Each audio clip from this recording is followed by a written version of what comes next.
imagine this visual for a second. You have this completely picturesque, super narrow limestone peninsula, right? Right. And it's jutting out into the impossibly blue waters of a stunning Italian lake. Sounds perfect. It is. I mean, the village sitting on the tip of this peninsula is home to just like 8,000 permanent residents. Oh, okay. It's got a medieval castle, ancient Roman ruins, cobbled streets. Basically, it's the absolute definition of idyllic. Yeah, that classic Italian postcard vibe. Exactly. But now, take that image, and I want you to imagine 75,000 tourists trying to cram themselves through the singular ancient archway of that exact same village on one single weekend. Oh, wow. I mean, that sounds less like a vacation and more like a crowd control emergency just waiting to happen. And that is exactly what it was. Because if you were unlucky enough to book a trip to Sirmione, Italy in May of 2025, well, you didn't get a vacation. You got a catastrophic gridlock. Yeah, I remember that. It went totally viral online at the time. Totally viral. I mean, visitors were logging online and reporting 40-minute waits literally just to walk through the town gates on foot. That is insane. 40 minutes just to walk. Right. And the local cultural association actually went on the record to the press. They said it was the worst, most dangerous crowding they had ever witnessed in the entire history of the town. Which is really saying something, considering Lake Garda is Italy's most visited lake. Yeah. Like, they're used to heavy volume, but this was a total system failure. Exactly. If you booked a trip there, you basically spent your holidays staring at the back of a stranger's head, just completely trapped. Sounds miserable. But today, we have the ultimate cheat code to bypass that kind of chaos. Yes, we do. Today's deep dive is all about unpacking this brutally honest, logistics-first travel dossier. It was compiled by two cost researchers named Phil and H. And it's such a fascinating document. It really is. Their 2026 Lake Garda guide is incredible because it takes all the glossy, perfectly curated tourism board spin and it throws it right in the trash. Right out the window. Yeah. Instead, it maps out the absolute extremes of European travel economics. Well, it really is a phenomenal piece of work because what we are looking at here, it isn't a standard top 10 places to eat travel guide. No, definitely not. It is a masterclass in behavioral economics, digital platform manipulation, and honestly, modern crowd management. So whether you are actively planning a European getaway right now, or you're just fascinated by the sheer economics of over-tourism. Which is a huge topic right now. Huge. Or maybe you simply want to understand how a €13 a night campsite can physically exist just down the road from a €780 a night luxury villa. Yeah, that price gap is wild. It's wild. So this deep dive is going to map out exactly where you sit on the continent's most extreme price ladder. We are going to go through Phil and H's entire dossier, unpacking the hard facts, the hidden algorithms, and the logistical landmines they've uncovered. And to really grasp what Lake Garda looks like in 2026, we have to start with the fallout from that inciting incident. The May 2025 bottleneck. Exactly. The Italian government looked at that gridlock, and they moved with incredible speed. I mean, by March 2026, they had implemented the Sirmione operational plan. Right. So let's break down the mechanics of this plan, because it fundamentally changes how you, as a traveler, are legally allowed to interact with the destination. Yes, it completely shifts the rules. They instituted a massive CTL, a limited traffic zone. But, how does that actually work on the ground? Is it just a sign on the road that you might accidentally drive past? Oh, no, not at all. It's a highly engineered perimeter. Okay. A ZTL is enforced by a network of automated cameras that scan every single license plate crossing the threshold. Every single one. Every single one. If your plate isn't pre-registered in the police database, say, because you are a resident or you have a confirmed hotel booking inside the zone, you are instantly hit with a massive, unavoidable fine. Wow. And this system is active from March 23rd all the way through October 13th. That is a huge chunk of the year, basically the entire tourist season. It is. But the really unprecedented part is what happens on the 31 designated high season days. Oh, right, the pedestrianization days. Yes. On those specific days, the ZTL escalates. The historic center of Sirmione is entirely pedestrianized from 2 p.m. to 7 p.m. So no cars at all. No cars, no delivery vans, absolutely nothing. And it's not just an empty street where you can wander freely either. The dossier points out that they've implemented mandatory crowd corridors. Yeah, physical barriers. They literally have what they call street tutors. Street tutors. Right. Physically managing the flow of human beings. They have security patrols. Tour buses can't just show up anymore. No, they have to book their Monte Baldo parking slots months in advance. Months. And they introduced this new priority access pass for authorized categories of visitors. Right. And if we pull back and look at the underlying sociology here, this is where the raw economics become totally visible. How so? Well, the physical lake hasn't changed a bit in the last 100 years. The limestone, the water temperature, the Roman ruins, they're all identical. But access to that physical space has suddenly been converted into the ultimate luxury commodity. That is such a good point. I was reading this section of the dossier, and I kept thinking about how this mirrors a theme park. Well, that's a great analogy. Yeah, like the lake itself is the park, but your accommodation ticket dictates your physical reality. Yes. If you are staying at Camping Sasano on the East Shore, paying €13 a night, you are basically standing outside the entrance gates, dealing with the massive crowds, hoping to get a glimpse of the castle. You're in general admission. Exactly. But if you are staying at the Villa Cortine Palace Hotel, right inside Sirmione, for €780 a night, then you automatically get that priority access pass. you get the VIP fast lane.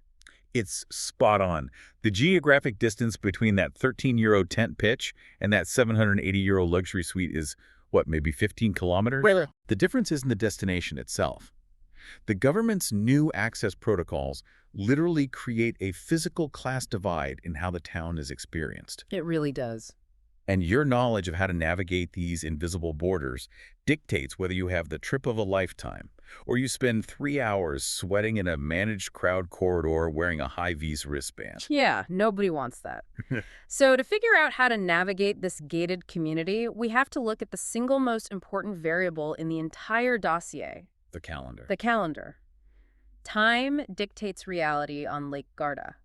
Phil and H tracked a staggering 64% seasonal price variance. Which is huge. It's based on deep data from hotels in Sirmione and Riva del Garda, 64%. It is easily one of the sharpest, most aggressive seasonal price swings in the entire European tourism market. Let's walk through the timeline, because from November through February, the lake enters a total shutdown. Yeah, it just turns off. The alpine scenery is dramatic, moody, and beautiful, but the infrastructure simply ceases to exist. Right.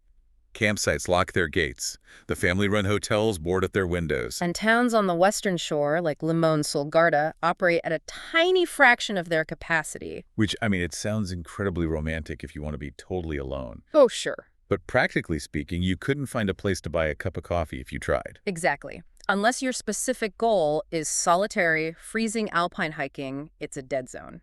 But then we hit March through early May. The shoulder season. Right. And according to the dossier, this is the absolute holy grail for budget-conscious travelers. It really is. This is when the ACSI card becomes your best friend. Wait, let's pause here. What exactly is an ACSI card? Oh, the ACSI card. Yeah, because the dossier mentions it like it's a magic wand for cheap accommodation, but I had never heard of it. Is it like a digital app? It's primarily a physical card, actually. And it is an absolute institution in European camping. Really? Yeah. ACSI is a Dutch network, and the premise is brilliant. Campsites have massive fixed costs, right? Right. Land, maintenance, all that. Exactly. And they hate sitting empty in the spring and autumn. So they partner with ACSI to offer heavily subsidized, standardized flat rates. How flat are we talking? Usually between 13 and 27 euros a night. Wow. But exclusively during the off-season. You order the physical guidebook, it comes with a physical card, you show it at the reception desk, and your price instantly drops. That is incredible. So Yeah. that's how you actually secure those mythical 13 to 15 euro per night rates right on the lake. That's the secret. And during this March to early May window, the temperatures are climbing to about 15 to 18 degrees Celsius. Which is pretty mild. Yeah. I mean, the water is definitely too cold for swimming unless you enjoy hypothermia. True. But it is flawless weather for cycling the perimeter or taking the cable car up Monte Baldo, and you are paying 30 to 40% below the peak summer rates. It is the optimal window for active travelers. However, and this is a big however, Oh. the dossier issues a massive flashing red warning right in the middle of this sweet spot. Early May. Specifically, The May 1st Italian bank holiday. Right. This blew my mind. The May 1st bank holiday was the exact trigger for the entire 2025 Sirmione collapse. It was ground zero. The researchers explicitly say, under no circumstances should you go anywhere near Sirmione between May 1st and May 4th, 2026, unless you have a military-grade early morning strategy. And it makes sense. It's the perfect storm of variables. How so? Well, you have beautiful spring weather arriving, plus massive pent-up demand after the winter shutdown. Right. Everyone wants to get outside. Exactly. And then you throw in a national holiday where every Italian family within a 3-hour driving radius decides to visit the lake on the exact same day. Oh, man. The local infrastructure just completely buckles under the localized pressure. That makes total sense. And then once that weekend passes from mid-May through June, the lake fully wakes up. Yeah, this season really begins. The prices jump 20 to 30% practically overnight compared to April. The water warms up to about 20 degrees. The ZTL cameras turn on, but the crowds are still relatively manageable if you stick to the weekdays. But then we hit the wall. The wall. July and August. Peak madness. Maximum capacity. The data shows hotel prices surging 50 to 64% above their March baselines. It's a massive premium. And those 31 pedestrianization days in Sirmione kick in, meaning the streets are physically locked down every afternoon. The car ferries that cross the lake develop 2 to 3 hour queues. Just waiting for a boat. It sounds like an absolute nightmare. The dossier notes that the only place that remains somewhat functional is the North Shore up in Villa Garda and Torbole. Right, and there's a really fascinating sociological reason for that. Yeah, what is it? The culture on the North Shore is entirely built around wind sports and aggressive outdoor activities. Oh, like windsurfing and stuff. Exactly. Windsurfing, mountain biking, paragliding. The sheer physical nature of the destination keeps the crowds constantly moving. Ah. They are out on the water or up on the cliffs, rather than standing static in tight medieval alleyways trying to buy a gelato. It dilutes the density. That is so smart. Which brings us to September. Phil and H call this the ultimate value window. The best time to go. Prices drop 20 to 30% from the August peak. The air and the water have been baking in the sun all summer, so they hold this beautiful 22 to 25 degree warmth. Perfect swimming weather. And the ZTL is still technically active, but those total pedestrianization days are rare. Plus, it's the grape harvest season. Yes. The Cantina Guerrieri Rizzardi estate is running harvest events. It sounds like absolute perfection. So let me play devil's advocate for a second here. Okay, go for it. If September is objectively superior, like better weather, better food events, manageable crowds, warm water, why does the free market still price August 50% higher? It's a great question. Is the collective traveling public just completely irrational? It's not irrationality, actually. It's captivity. Captivity. Yeah. This points to one of the most rigid structures in European society, which is the legal enforcement of the school holiday calendar. Oh, right. Kids are out of school. Exactly. This creates a massive, localized wave of artificial demand. In many European countries, parents face literal financial fines or even legal action if they pull their children out of school for a holiday in September. Wow. So they are legally bound to this tiny 6-week window. Exactly. Families are effectively forced into a bottleneck. That's brutal. They are punished financially, forced to pay that 64% premium, endure the 2-hour ferry queues, and navigate the crowd corridors simply because the state mandates it. Man, that's rough for families. But conversely, this deeply rewards flexible travelers. If you were a digital nomad, a retiree, or a couple without children, you can simply wait 3 weeks, cross into September, and experience a vastly superior version of Italy for 30% less money. It's wild to think about how a bureaucratic school calendar dictates a local hospitality economy so fiercely. It completely shapes it. And then, as the calendar pushes into October, prices absolutely crash. Right. The first closures begin, and you get these misty, atmospheric olive harvests on the western shore with no queues at all. So once you've looked at the calendar and picked your date, the next critical variable that locks in your experience is your arrival vector.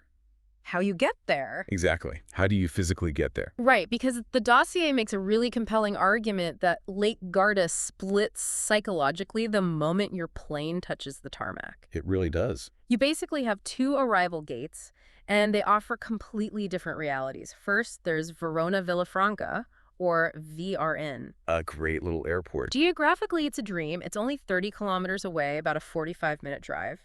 You can grab a taxi directly to Sirmione for 55 to 70 euros. Or if you're on a budget, take the APAM bus to Desenzano for just 6 to 8 euros. Exactly. It's incredibly close and frictionless. But then you have to contrast that with Milan-Bergamo, or BGY, and this is the trap. The budget trap. Bergamo is the natural arrival point for a huge volume of budget flights from across Europe. You know, the Ryanair and EasyJet routes. Right. You see a flight for 30 euros and you book it. But Bergamo is 90 kilometers away from the south shore of the lake. And it is not a scenic 90 kilometers. Not at all. That is a 90 to 120-minute transfer down the heavily congested A4 highway. Oh, dealing with commercial traffic and trucks. Yeah, and if you try to save money on the flight but have to rent a car, you are immediately hitting the Autostrada tolls. Those add up fast. They'll run you 10 to 14 euros Yeah. just to reach Desenzano. That budget flight suddenly costs you 3 hours of your life and a massive transfer fee. But Phil and H highlight something even deeper than transit times and toll booths here. What's that? They talk about the sensory, psychological difference of how you arrive at the water. Oh, yes, the arrival arc. Right. If you come into the South Shore, places like Desenzano or Pesira, it's very flat. The towns are functional, busy, efficient transit hubs. The vibe is very mass market holiday resort. It is. But if you rent a car and drive the A22 highway, dropping down into the North Shore at Riva del Garda, it's a completely different planet. I can imagine. The alpine walls literally close in around the narrowest point of the lake. The air temperature physically drops 2 or 3 degrees because of the mountain shadows. Wow. The water turns from a light blue to this deep, dramatic shade of green. You look up, and there are paragliders circling the peaks of Monte Baldo, and windsurfers are already slicing across the water at 8 a.m. That sounds incredible. And navigating between these different shores brings up the ferry logistics, which is honestly its own subculture. It really is. The standard Navigazione Laghi crossing will run you 4 to 8 euros, and they have this incredible fast hydrofoil, the Aliscafo. The Aliscafo is amazing. It hovers above the water and links major stops in under 20 minutes. But what really stuck with me from the dossier was how they illustrate the psychology of arrival with a 24-hour arc. Yes, the contrast they paint is incredibly stark. They say, if your flight lands early and you arrive at Sirmione on a Tuesday morning in June before noon, you are stepping into a cinematic dream. The perfect Italian morning. Exactly. The golden morning light hitting the Scaligero Castle as it literally rises directly out of the water. You can explore the ancient Roman ruins on the lake's edge with just the sound of the water lapping against the stones. Beautiful. But if your flight gets delayed, you hit A4 traffic, and you arrive at that exact same gate on a Saturday afternoon in July. The illusion shatters completely. Completely. You are suddenly shoved into a managed crowd corridor, being aggressively herded by street tutors blowing whistles and wearing high-vis vests. It's awful. It is the exact same geographical coordinates, the exact same historic stones, but it is 180 degrees apart in reality. And what's fascinating about this observation is how modern travel requires us to manage our own psychological expectations. How do you mean? Well, arriving at the wrong hour doesn't just cost you time standing in a physical queue. It fundamentally ruins your perception of the destination. That is so true. Human brains anchor on first impressions, right? Yeah. If your very first impression of a 2,000-year-old village is a modern crowd control barrier and a stressed-out security guard, it is incredibly difficult to mentally recover from that. You just can't unsee it. Exactly. You will struggle to see the golden stone and the history for the rest of your trip because your brain has already categorized the location as a stressful transit hub. I completely agree. It's like getting off on the wrong foot with a person. It just taints the whole relationship. Exactly. Which is the perfect transition to where you drop your bags. Because once you arrive, where you actually sleep determines your daily interaction with the lake. It's the most important decision you'll make. The dossier breaks the perimeter down into 4 distinct accommodation zones. Let's start with the South Shore. The South Shore encompasses Sirmione, Desenzano, and Pesira. This is the absolute family heartland of the lake. Because it's flat. Exactly. The terrain is flat, which is crucial for strollers and older travelers. Car access from the highway is direct and very easy. Makes sense. It houses the largest resort-style campsites, and it holds the vast majority of the heavy tourist infrastructure. Right. Now, while Sirmione is undeniably the prestige address, the ZTL restrictions make it highly impractical as a home base if you are a self-driving family in peak season. Oh, because you literally can't get your car to your hotel. Exactly. Desenzano and Peschiera are vastly superior logistical hubs. Good to know. Then you move up to the West Shore, places like Salo, Gardone Riviera, and Limon sul Garda. Phil and H call this the Belle Epoque Money Shore. It's very glamorous. It is. This is where you find the grand historic hotels, the palatial private villas, and those incredibly decorative terraced lemon groves built right into the cliffs. Beautiful to look at. But you pay a massive premium for that historical aesthetic. Prices run 10 to 20% higher than the East Shore for equivalent quality. And the logistics are tough. You are dealing with the SS-45 Dibas Road. Yeah, we really need to talk about the SS-45Bs. It sounds intimidating. It is. It's an engineering marvel, originally championed during Mussolini's era, carved directly out of the sheer cliff faces. Wow. It is incredibly dramatic and beautiful to look at, but functionally, it is terribly narrow. And crowded, I assume? Dangerously congested. If you base yourself on the West Shore, you have to accept that you're going to spend a significant portion of your holiday stuck in cliffside traffic. Yeah, that doesn't sound very relaxing. So moving across the water to the East Shore towns like Garda, Malcesine, Bardolino, the dossier defines this as wine country. Yes, the Bordolino region. The famous Bardolino DOC wine zone runs the full length of the hills behind the towns. It has fantastic dedicated cycling infrastructure along the water. Which is great for families. And the Monte Baldo cable car in Malcesine is one of the biggest headline attractions on the lake. It's quieter than the south, and crucially, it offers significantly better financial value. The researchers strongly recommend the East Shore as the ultimate base for mid-range couples. And finally, the North Shore. Riva del Garda and Torboli. As we mentioned, this is the adventure capital. Windsurfing, biking, all of it. Right.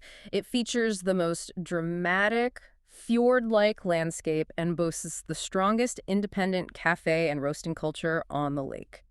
But the economic surprise here is that, despite this spectacular scenery, hotels in Riva are consistently 15 to 25% cheaper than their direct equivalents down south in Sirmione. I love that the dossier actually names names here. They break down the specific price points and properties. It's so helpful. If you're on a backpacker budget, they point you straight to Camping Bella Italia in Peschiera. Oh, yeah. It's this massive, sprawling complex with multiple pools and direct lake access.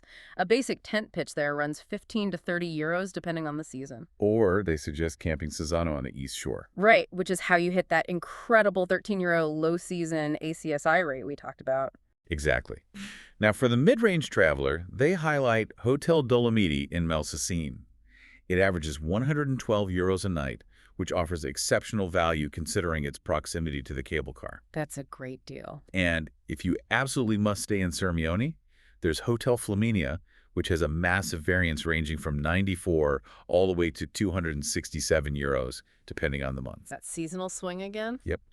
And Hotel Pace, which averages 124 to 162 euros. And for families who don't want to camp, San Francisco Camping Village in Desenzano has these solid bungalows for a family of 4 running 60 to 90 euros in the early season. Very reasonable. Or you can bypass the resorts entirely and get a 2-bedroom apartment in Desenzano for 80 to 200 euros a night. But then you look at the luxury tier, and the numbers just completely detach from reality. Oh, totally. Villa Cortine Palace Hotel in Sirmione. This is a 5-star Relais Chateaux property sitting on an 18-acre private parkland with its own secluded beach. Sounds amazing. You are looking at 700 to 780 euros a night. Just for a room. The Sky Pool Hotel Seoul up in Garda town runs over 600 euros.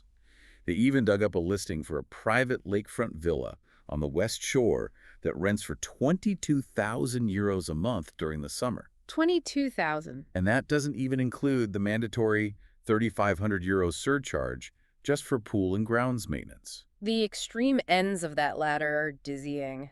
I want to specifically call out the author's top picks to you, the listener, because it perfectly illustrates the 2 ways to win this game. Yes, Phil and H have very different approaches. H's personal pick is Hotel Pace in Sirmione. Why?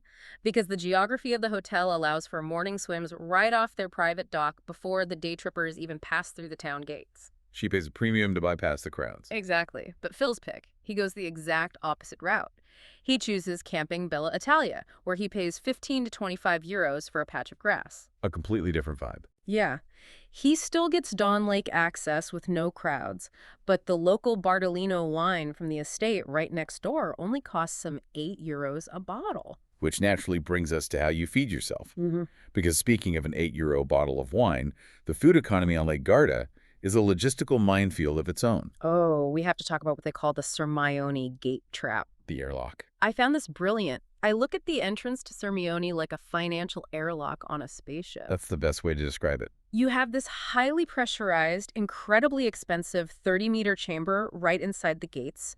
You walk in, totally disoriented from the parking queues and the crowds, and you are immediately hit with these aggressive menus. Overpriced menus. Charging 18 to 25 euros for a basic pasta primi and 25 to 35 euros for a meat or fish secondi. It's a trap. Phil explicitly writes in the dossier, walk past all of them, do not stop. Hold your breath for 30 seconds and walk past the airlock because there are 8 vastly better options just 3 minutes away on foot. The geography of pricing is hyper-localized. If you walk just 200 meters outside that ZTL gate, that exact same plate of pasta instantly drops to 12 to 15 euros. Unbelievable. If you cross the lake entirely to the east shore, you can sit down to a full dinner for 2, including a carafe of local wine, for under 50 euros. Wow. It is a literal parallel economy operating just streets apart. But even if you escape the airlock and find a reasonably priced trattoria, you still have to understand how to read an Italian restaurant bill. Yes, this is huge. Can you explain the coperto and the servizio? Because the dossier highlights how this catches so many tourists off guard and they end up feeling like they were scammed when they weren't. Absolutely. It's a crucial piece of cultural literacy. Yeah. So the coperto is a legally sanctioned cover charge in Italy. Okay. It's usually around 3 to 4 euros per person. Mm-hmm. It is not a tip. It is not an optional gratuity. It is not negotiable. So what is it paying for? It is literally the historical price of sitting down at the table, utilizing their linens and tableware, and it usually includes a basket of bread. Interesting. It stems from centuries ago when travelers would bring their own food to an inn and just pay for the warmth in the table. By law, it must be printed on the menu, though it's usually in very small text at the bottom. So you sit down, and before you even order water, you are conceptually down 8 euros for a couple? Correct. Then on top of that, there is sometimes a servizio, which is an actual service charge of 10 to 15%. So you have to check your bill for that. You have to check your final bill to see if the servizio is included before you decide to leave any additional cash tip. Got it. And culturally, and this causes so much friction for North Americans, you have to optively ask for the bill. Oh, really? They don't just bring it. Never. You have to flag the waiter and say, il conto, per favor. Mm-hmm. Italian waiters consider it incredibly rude to bring the bill before you explicitly request it. They view it as rushing you out of their establishment. Oh, wow. You could sit there for 3 hours after your coffee, and they will never bring it to you. That is such a vital piece of context. It shifts the perspective from, this waiter is ignoring me, to this waiter is respecting my space. Exactly. The dossier also dives deep into the local goods and the supermarkets, which is where the real savings are. They map out the Esselunga, Conad, Lidl, and Coop locations. The supermarkets are fantastic in Italy. If you want to buy local Garda DOP olive oil, which is world-class, it's only 6 to 9 euros for a bottle in the supermarket. A total steal. The Bardolino and Lugana DOC wines are sitting right there on the shelves in Lidl for 6 to 8 euros versus 12 to 18 euros for the exact same vintage in a restaurant. Incredible. Even local lake fish like tench or perch, which are super authentic to the region's history, run about 14 to 18 euros in the local non-touristy spots. But the gelato index they created is the most stark indicator of these two parallel economies. Oh, I love the gelato index. If you are standing on the Sirmione or Disanzano waterfront promenade, a single scoop of gelato is going to cost you €2.80 to €3.50. Right. But if you walk 5 blocks inland to a local bar gelateria in Lazise or Gardatown, it is €1.50 to €2. Half the price. It's the exact same quality, often from the exact same regional dairy supplier, but you are paying a massive premium for the geography of the postcode. Exactly. You were paying for the view of the lake, not the milk and sugar. Yeah. So taking all these granular prices, the ACSI campsites, the copertos, the autostrada, Tolls, Fill, and H funnel all of this into a daily out-of-pocket matrix. The budget matrix. Let's not read this like a spreadsheet, but let's look at the reality of what these budgets actually buy you. Okay, let's ground it. Let's say you are on the low budget or backpacker tier. You have about 50 euros in your pocket for the day. Right. What does your day look like? According to the matrix, your day is actually pretty great. That covers your 15 euro tent pitch. You are buying fresh bread and local cheese at the Coop supermarket for lunch. Sounds delicious. You have enough left over for one authentic sit-down dinner at a local trattoria. But you are drinking table water, not wine. Which is fine. You can afford one ferry ticket to cross the lake, and you can afford an 8 euro attraction like renting a bicycle or exploring the Scaligero Grot. You are living simply, but you are deeply experiencing the destination.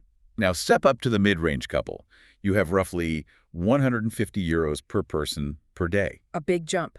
Your reality expands significantly.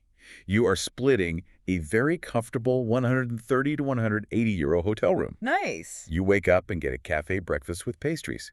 You can afford a very nice multi-course restaurant dinner for around 80 euros, including a bottle of regional wine. Perfect. You aren't stressing about ferry transport costs, and you can afford a premium high-ticket attraction like taking the Monte Baldo cable car for 25 euros, or buying a day pass to a thermal spa. And then there's the high budget, the luxury tier. Yeah. You are walking around with 600 plus euros per person per day. The dream. Your reality is entirely insulated from the friction of the lake.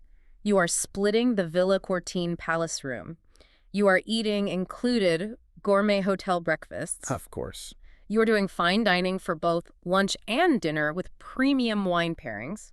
You are spending 40 to 60 euros a day on private water taxis so you never have to look at a ferry queue. Plus, you have full-day spa access. And finally, they touch on the digital nomad budget, which operates on a monthly rather than daily scale. Right, for the remote workers. Basing yourself in a studio apartment in Riva Garda during the autumn shoulder season costs about 1,500 to 2,000 euros a month total. That's actually really reasonable. That includes rent, groceries, and a desk at a co-working space.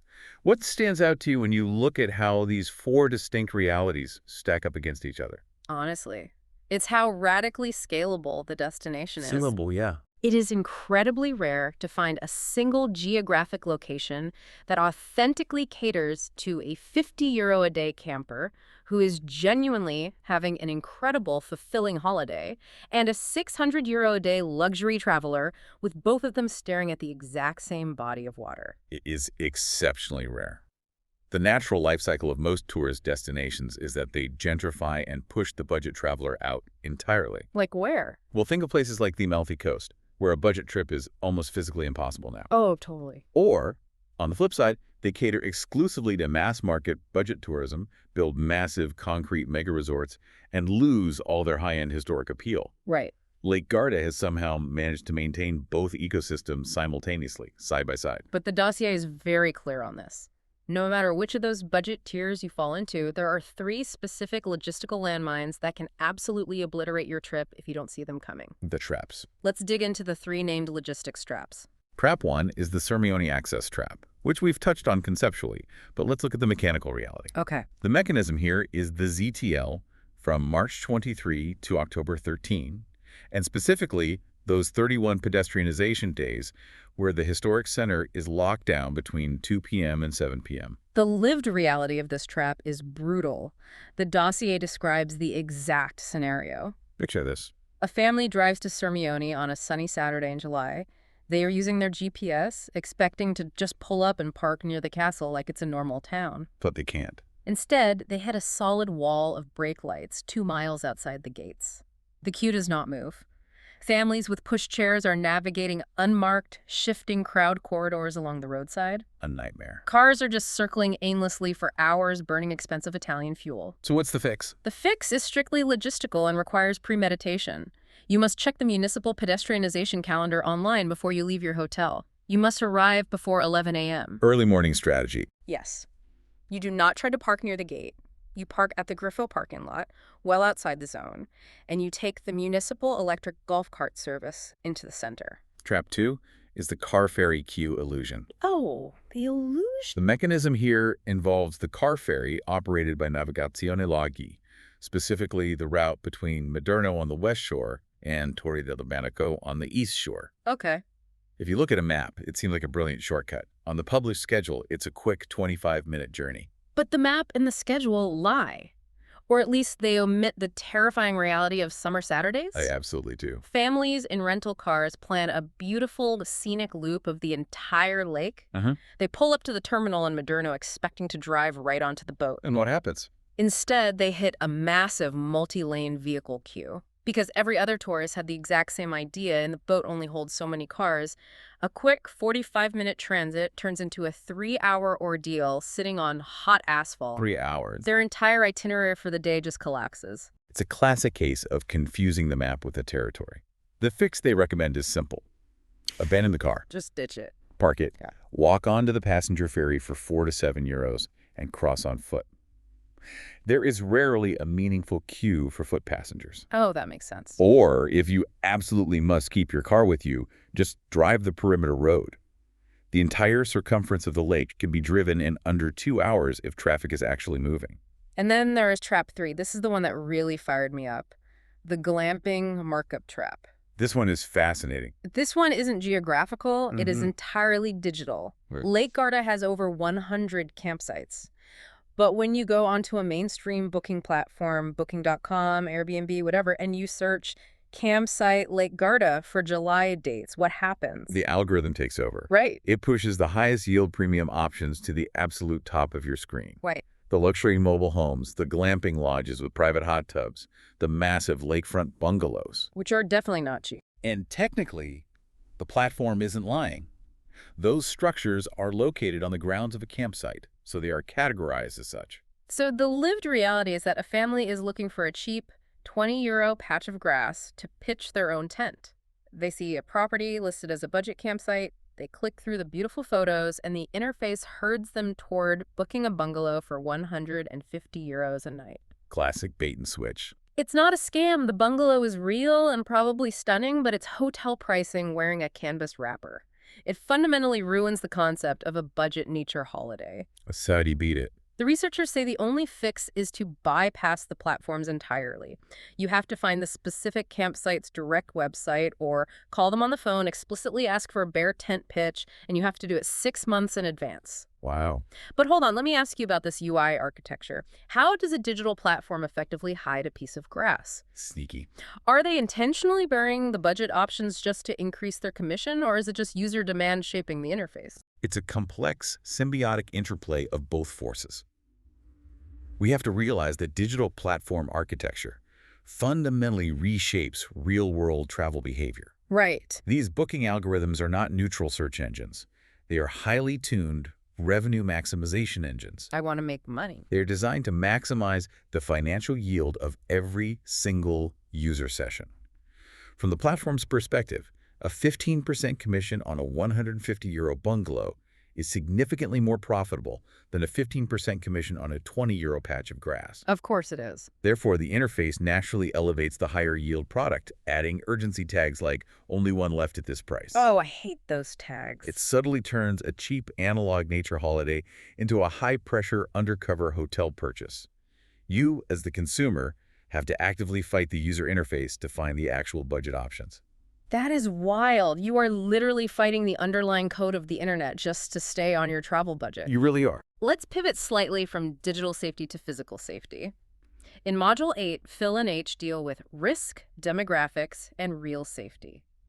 When we say risk in the context of a wealthy northern Italian lake, what are we actually talking about? Objectively speaking, the traditional risk profile is incredibly low by European standards. The violent crime rate is virtually non-existent. Okay, that's good. You certainly have some petty pickpockets operating in the dense hubs like the Sirmione Historic Center when the crowds are thick, or down to the Verona train station during transfers, but standard urban precautions apply. Keep your wallet in your front pocket, that sort of thing. Exactly.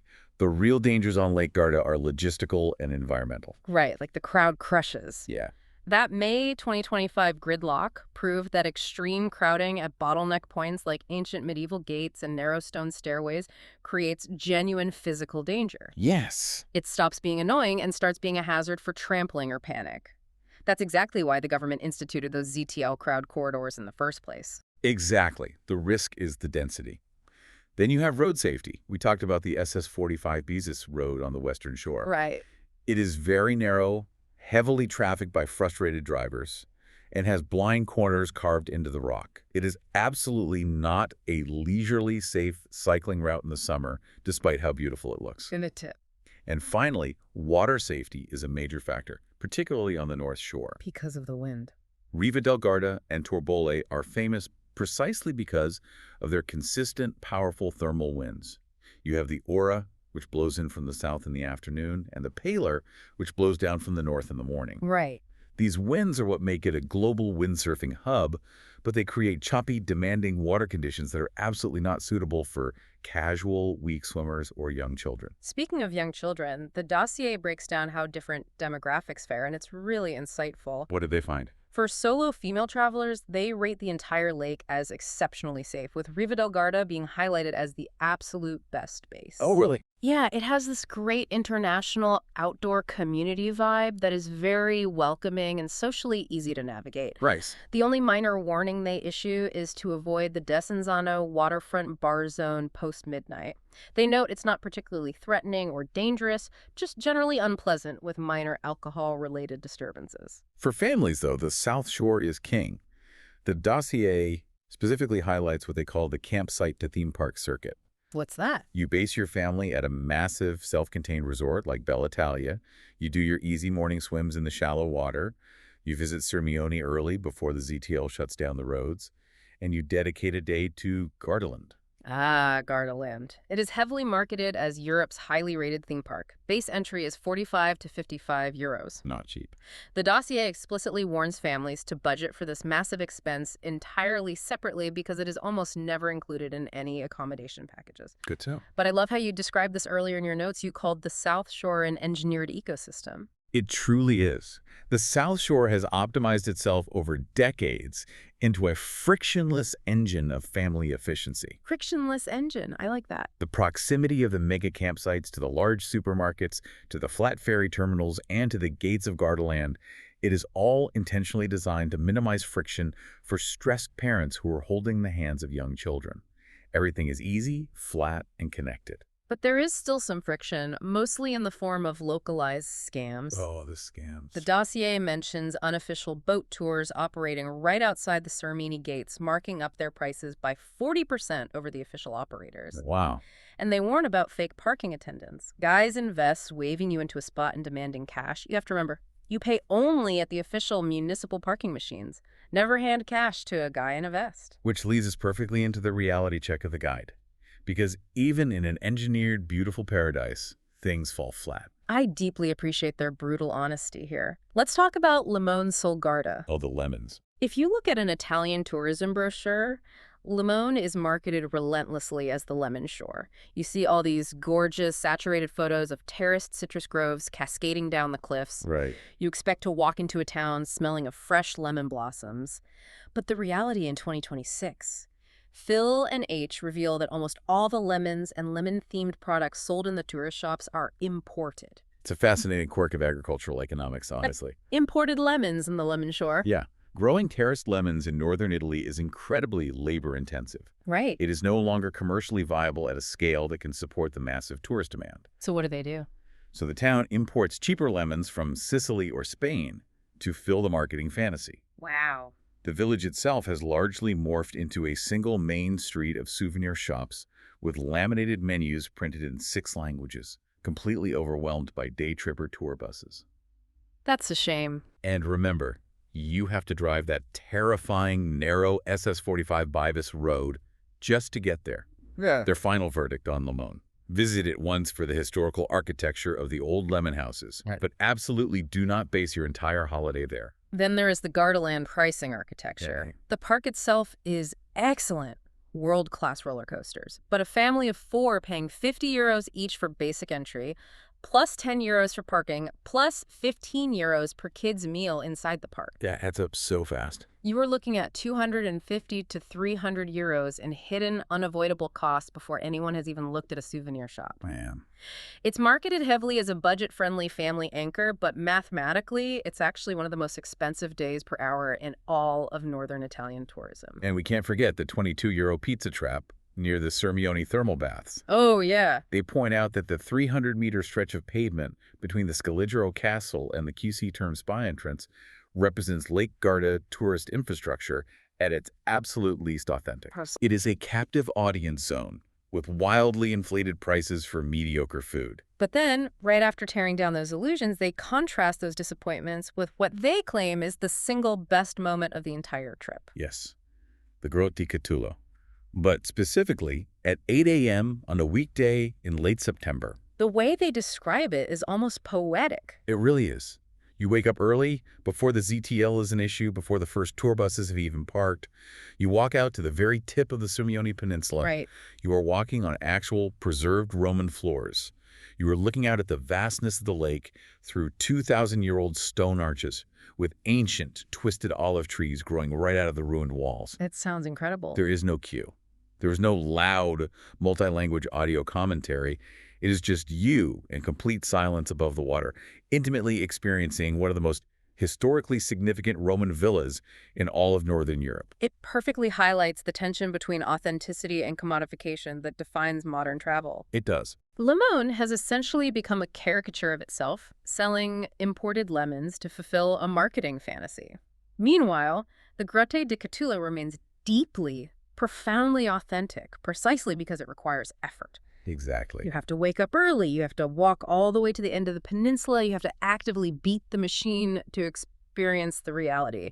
And if you truly deeply want to escape the machine altogether, the dossier provides an entire section on the alternatives. The other lakes. They look at 2 other nearby lakes that consistently offer what Garda sometimes struggles to provide in the peak heat of summer. First is Lake Garda, located in the Lombardy region. It's about 30 kilometers, or a relatively easy 45-minute drive west of Garda. Which is super close. Phil and H call it the perfect counterargument to Garda's summer complications. The absolute centerpiece of Iseo is Monte Isola, a massive island rising out of the center of the lake. It looks beautiful in the photos. It's completely car-free, populated by a quiet, working fishing community. There are no ZTLs. There are no pedestrianization schedules to memorize. Beautiful hotels run a very reasonable 85 to 110 euros a night. That's a huge price drop. Plus, it directly borders the Franciacorta wine region, where you can buy world-class traditional method sparkling wine for just 12 euros a bottle. It's custom-tailored for mid-range couples or digital nomads who want that authentic, quiet northern Italian lake culture without having to navigate massive access management protocols or theme park crowds. Then, if you drive 100 kilometers further west, you hit Lake Maggiore, which is quite different. This lake actually crosses the border into Switzerland. It features the famous Borromean Islands with their incredible, opulent Baroque garden architecture. The vibe here is grander, wider, and a bit more formal. Grand historic hotels. Yeah, in towns like Stresa, they run 150 to 250 euros a night. The over-tourism pressure is just visibly, physically lower. It's the perfect sanctuary for luxury travelers fleeing the chaotic family resort atmosphere of the Garda South Shore. Both of these alternatives ask the traveler to pause and evaluate their true underlying priorities. Exactly. I want to ask you, the listener, right now, are you going to Lake Garda for the physical lake itself, the water, the mountains, the history, or are you going for the idea of Lake Garda that you've seen on social media? It's a tough question to answer, honestly. Because if you just want to sit by authentic water, drink incredible local wine, and soak in the Italian culture without fighting through high-vis crowd corridors, Lake Iseo seems like the actual objective winner here. That is the crucial question every modern traveler has to answer. Which brings us to the final comprehensive summation of the dossier, the Is It Worth It matrix. Let's do the rundown. They run through the final verdicts for each specific demographic, weighing all the costs and all the traps. Okay, let's do it. For the backpacker, the verdict is yes, but with strict conditions. What are the conditions? You absolutely must buy and use the ACSI discount card. You must stick exclusively to the East Shore campsites like Sassano, and you must completely avoid the months of July and August. And if they do? If you follow those rules, the 50 euro daily budget works perfectly and the trip is magic. For the mid-range couple, it is a definitive, resounding yes. The strongest demographic. This is historically the strongest demographic for the lake. A budget of 150 euros a day unlocks the best parts of the infrastructure, the fast ferries, the cable cars, the thermal spas, and the authentic local trattorias. And if they go in September? If they time their travel for September, it is as close to perfect as European travel gets. Awesome. For the family. Yes, Yeah. with conditions. The condition is that you must financially brace yourself for the hidden Gardaland markup. That €250 surprise. Exactly. And you absolutely must execute disciplined morning strategies for places like Sirmione to avoid getting caught in the ZTL traffic trap. For luxury, yes. Of course it's a yes for luxury. At €780 a night, a place like Villa Cortine uses the ZTL legislation as an exclusive advantage for its guests. You are totally insulated from the chaos. The VIP pass. The only minor caveat the authors note is that Lake Como still holds a slightly higher cinematic celebrity glamour, but Garda offers a vastly superior spectrum of actual activities. And finally, the digital nomad. Yes, with conditions. Riva del Garda is fantastic, offering great community and stunning views, but only during that brief September to November window before the harsh winter shutdown wipes out the social infrastructure. When you look at the sheer thoroughness of this dossier, the depth of the data Phil and H compiled, it really reframes what it means to be a prepared traveler in the 21st century. It does. Being well-informed about a destination isn't just about reading a guidebook or looking at pretty filtered photos on social media anymore. No, it's about understanding the invisible economic and logistical forces that are actively shaping your trip before you even step off the plane. Exactly. It's understanding the booking algorithms deliberately hiding your tent pitch. It's understanding the national school holidays artificially inflating your hotel room by 64%. And it's understanding the local legislation deciding what time you are legally allowed to walk down a public street. It is a phenomenal piece of research that pulls back the curtain on the entire industry. It really is. As the authors of our source document conclude their extensive guide, quote, "That is the honest verdict from Phil and H." But stepping back from the immediate granular logistics of Lake Garda, this whole situation raises a broader, almost alarming question for anyone who loves to travel. What's that? If a tiny village of 8,000 people has to physically lock its historic gates and require a digital priority pass just to walk on public streets in 2026, are we looking at the inevitable future of all European heritage sites? Oh, wow. By 2035, will visiting any historic European city feel less like freely traveling the world and more like booking a timed 2-hour ticket to an open-air museum? That is a fascinating and slightly terrifying thought to leave on. Keep digging, keep questioning those algorithms, and keep learning until the next deep dive.